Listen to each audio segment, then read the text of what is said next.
I moved to London shortly before Boris Johnson was elected mayor. Regulars at the pub I worked at called me Scouse Mouse, but as a Liverpudlian, I was already a black sheep. I was aware of Boris's gaffes from the far-left newspapers I used to read, but also of his impressive popularity ratings. And unlike many of my comrades, I've never subscribed to the idea that the public is, broadly speaking, stupid, so I suspected they had good reason to like him. I would never have voted Tory back then, but I had an affection for this one. When he left the post in 2016, his legacy was of falling crime, rising employment, efficient transport, and even greater life expectancy. By then, I'd left the left and was a dedicated Brexiteer. I appreciated his contributions to the referendum debate. Some cited his twin Spectator articles arguing either way as evidence that he lacked a principled belief in either option, but I bought his defence, that they were good faith exercises to help him make his own mind up, and he was a valuable asset to the Leave campaign.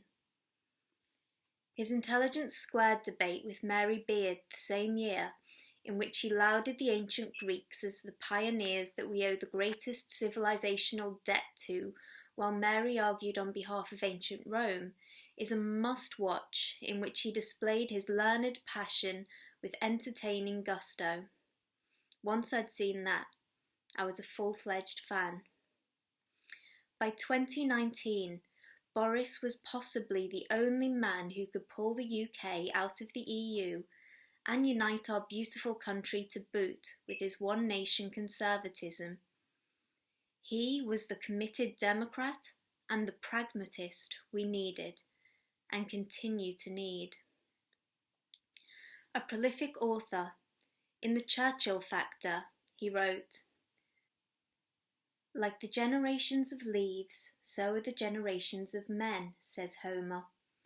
That seems about right to me.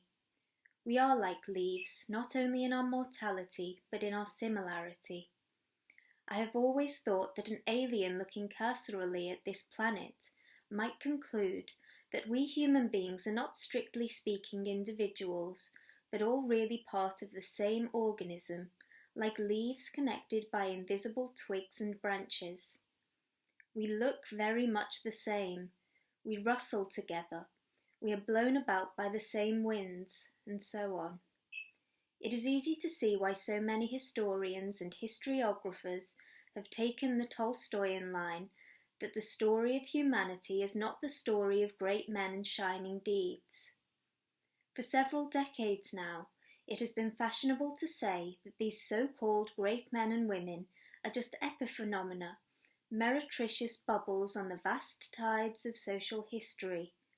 The real story, on this view, is about deep economic forces, technological advances, changes in the price of sorghum, the overwhelming weight of an infinite number of mundane human actions. Well, I think the story of Winston Churchill is a pretty withering retort to all that malarkey. He and he alone made the difference. It is easy to think of a few other people who have made a colossal impact on world history, but almost always for the worse. Hitler, Lenin, etc. How many others can you think of who have been decisive for the better, who have personally tilted the scales of fate in the direction of freedom and hope? Well, there's one lying in the ICU at St. Thomas's Hospital right now.